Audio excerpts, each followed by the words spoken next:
पति रमेश और 2 छोटे छोटे बच्चों के साथ एक गांव में रहती थी। गीता का पति मजदूरी का काम किया करता था। वो लोग बहुत ही गरीबी की हालत में रहते थे।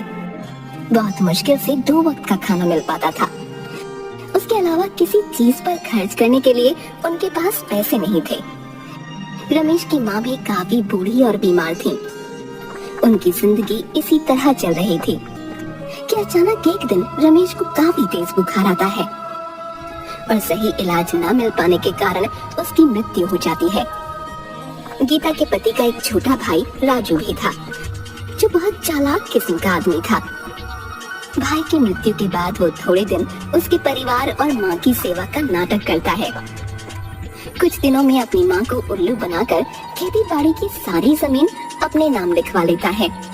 राजू अपनी माँ से कहता है, देखो माँ, भाई की तो अब मृत्यु हो चुकी है। भाभी तो जाकर खेतों में काम करेंगी नहीं, सो मुझे ही सब देखना पड़ेगा। इन कागजों पर अंगूठा लगा दो। बाकी भाभी और बच्चों की चिंता मत करो, उनका सारा खर्च मैं उठा लूंगा। तुम लोगों को चिंता करने की जरूरत नहीं है।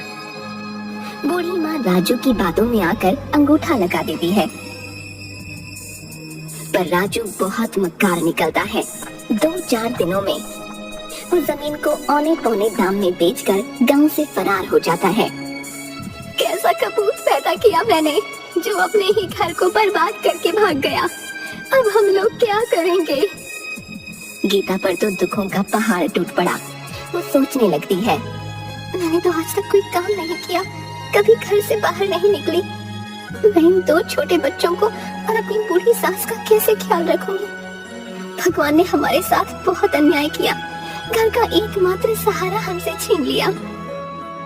कुछ दिन बीतने के बाद खाने पीने का जो थोड़ा बहुत सामान था वो सब खत्म हो गया। अब तो न घर में राशन था और न ही पैसे बचे थे।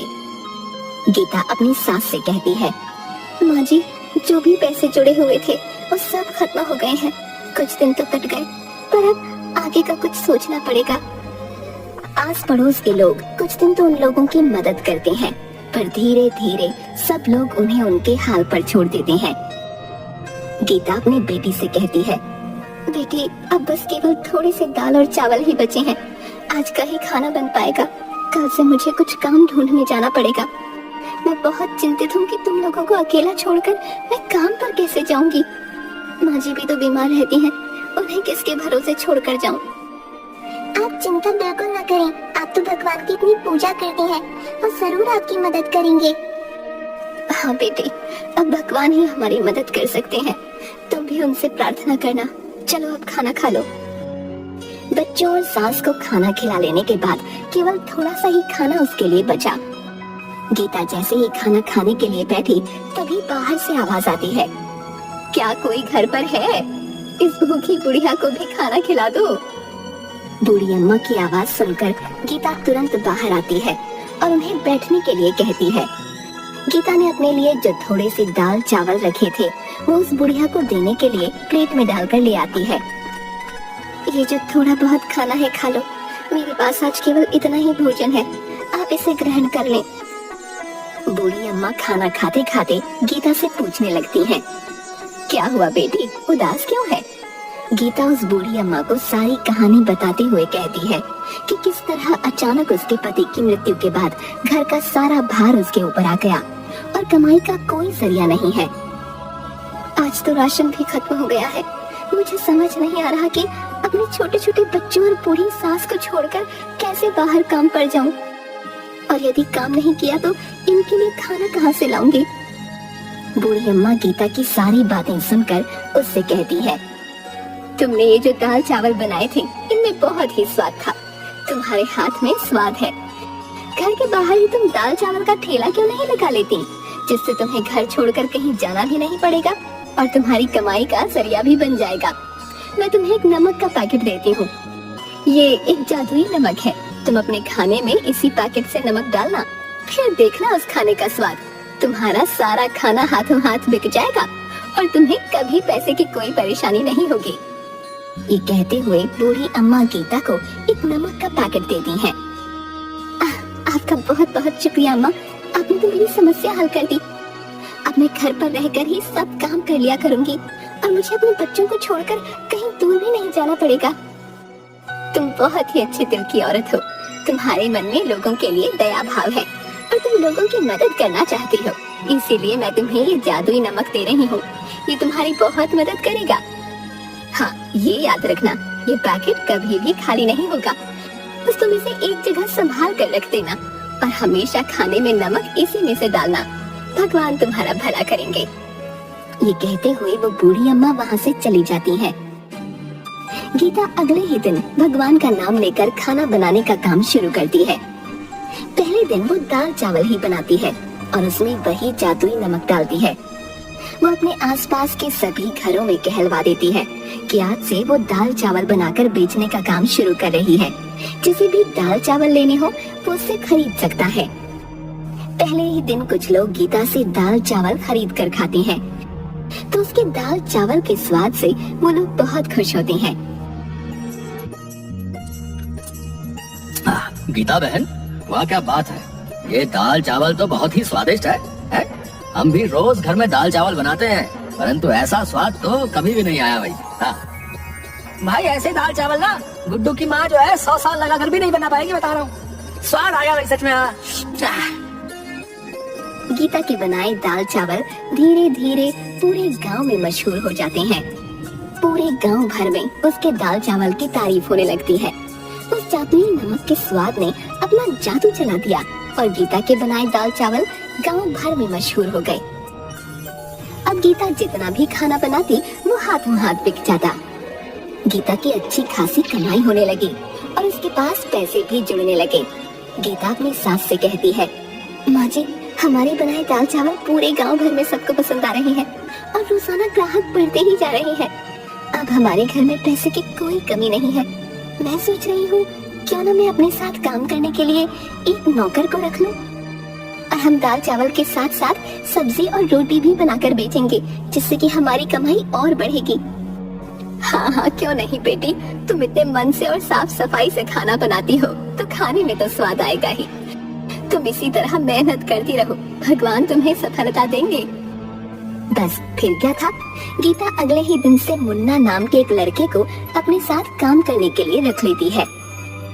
खाना तो गीता ही बनाती थी, जिसमें वो जादुई नमक डालती, परंतु खाना परोसना, ग्राहकों से पैसे लेना और उन्हें खाना डाल कर देना, ये सब काम के लिए उसने मुन्ना को रख लिया। मुन्ना काफी गरीब था और चालाक भी। जब उसने देखा कि गीता का बनाया हुआ खाना इतना बिकता है तो वो सोचने लगा, क्यों ना मैं भी किसी तरह खाना बनाकर अपना अलग ठेला लगा लूं। यहाँ नौकरी करते तो मुझे 4 पैसे ही मिलने वाले हैं, परंतु अपने ठेले से मुझे अच्छी कमाई हो जाएगी।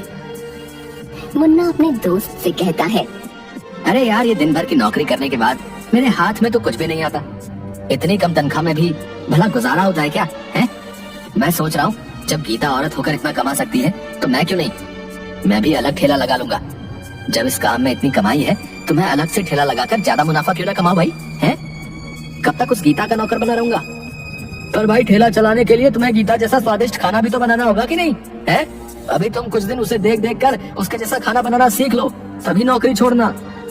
हाँ, ये तो बिल्कुल ठीक कह रहा है। उसके जैसा स्वादिष्ट खाना बनाऊंगा तभी तो मुनाफा होगा। मुन्ना सोचने लगता है, गीता खाने में ऐसा क्या डालती है जिससे उसके खाने का स्वाद इतना बढ़ जाता है? ये बात पता करनी पड़ेगी। यदि मेरा खाना गीता के खाने की तरह स्वाद बनेगा तभी तो बिकेगा। एक दिन छुपकर मुन्ना गीता को खाना बनाते हुए देखता है। वो बहुत ध्यान से देख रहा था कि गीता ने कोई खास मसाले नहीं डाले, बस एक डिब्बे में से नमक निकाल कर खाने में डाला।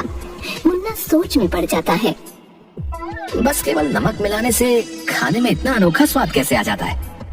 हो ना हो इसी नमक में कोई खास बात है। यदि मैं इसका नमक का पैकेट चुरा लूं तो मैं भी इससे जो खाना बनाऊंगा उसमें वैसा ही स्वाद आएगा जैसा कि गीता के खाने में आता है। बस फिर क्या था, मुन्ना लालच में आकर गीता का नमक चुरा लेता है और चुपचाप उसे अपने घर ले जाता है। गीता की बेटी ने मुन्ना को नमक चुराते हुए देख लिया था। वो सारी बात अपनी माँ को बता देती है। गीता ये सुनकर बहुत परेशान हो जाती है कि उसका नमक चोरी हो गया। अब उस जादुई नमक के बिना वो खाना कैसे बनाएगी? वो रोते रोते भगवान के आगे प्रार्थना करने लगती है। हे भगवान मेरी मदद करो। वो बूढ़ी माँ जी जो मुझे नमक देकर गई थी, वो दुष्ट मुन्ना ने चोरी कर लिया। अब मैं क्या करूंगी? मेरी मदद करो भगवान। गीता जैसे ही रसोई घर में खाना बनाने जाती है, वो देखती है कि वैसा ही नमक का एक और पैकेट वहाँ पड़ा है। गीता ये देखकर बहुत हैरान हो जाती है कि ये नमक का पैकेट यहाँ कैसे आ गया। गीता भगवान का शुक्रिया अदा करती है कि उन्होंने उसकी मदद की। वो तुरंत जादुई नमक से खाना बनाने लग जाती है। उधर दूसरी ओर मुन्ना भी उस चुराए हुए नमक से खाना बनाकर अपने ठेले पर लगाता है और सभी लोगों से कहता है, आइए आइए और मुन्ना के ठेले पर आकर स्वादिष्ट खाना खाएं। लोग मुन्ना के ठेले पर खाना खाने आते भी हैं, पर जैसे ही वो लोग खाना मुंह में डालते हैं, उसे थूकने लगते हैं। अरे थू थू थू थू थू थू, हैं? इतना बेस्वाद और गंदा खाना है। इसमें तुमने नमक मसाले डाले हैं या जहर डाला है भाई? हैं? थू थू थू थू थू थू। हमारे सारे पैसे बर्बाद कर दिए। ये खाना तो कोई जानवर भी नहीं खाएगा। लाओ हमारे पैसे वापस करो। सभी लोग मुन्ना को भला बुरा कहने लगते हैं और अपने पैसे वापस लेकर वहाँ से चले जाते हैं। वो बहुत दुखी होता है कि उसने तो पैसे उधार लेकर बहुत सारा खाना बना लिया था, परंतु सारा खाना बर्बाद हो गया, जिससे उसका बहुत नुकसान हुआ। अगले दिन मुन्ना रोते हुए गीता से माफी मांगने जाता है। उसे समझ में आ गया था कि एक भली औरत के साथ बुरा करने और चोरी करने का अंजाम उसे मिल गया है। वो गीता के आगे हाथ जोड़ते हुए कहता है, गीता बहन मुझे माफ कर दो। मैंने तुम्हारा जादुई नमक चुराकर फायदा कमाने की सोची, परंतु मैं ये भूल गया कि जादुई चीज तो उसी व्यक्ति के यहाँ काम करती है जिसे वो दी जाती है। मैंने लालच में अंधे होकर तुम्हारा जादुई नमक चुरा लिया। मुझे माफ कर दो और मुझे अपने पास दोबारा काम पर रख लो। मैंने तुम्हारे यहाँ नौकरी छोड़कर बहुत बुरा किया। मेरे छोटे छोटे बच्चे भूखे मर जाएंगे। मुझ पर दया करो। मैं आइंदा कभी भी तुम्हें शिकायत का मौका नहीं दूंगा। मुन्ना को इस तरह से रोते देख गीता का मन पसीज जाता है। गीता मुन्ना से कहती है, अरे अब तुम रोना बंद करो। मैं इतनी कठोर नहीं हूँ कि तुम्हें दोबारा काम पर ना रखूं और तुम्हारे बच्चों को भूखा मरने के लिए छोड़ दूं। तुम्हें अपनी गलती का एहसास हो गया, बस इतना ही काफी है। पर आगे से हमेशा ये बात याद रखना कि किसी दूसरे की चीज पर अपनी नीयत खराब मत करना, क्योंकि चोरी की चीज कभी तुम्हें अच्छा फल नहीं देगी, बल्कि उसके दुष्परिणाम ही तुम्हें भुगतने पड़ेंगे। मुन्ना को अपनी गलती समझ आ जाती है और उसके बाद से वो पूरी ईमानदारी के साथ गीता के यहाँ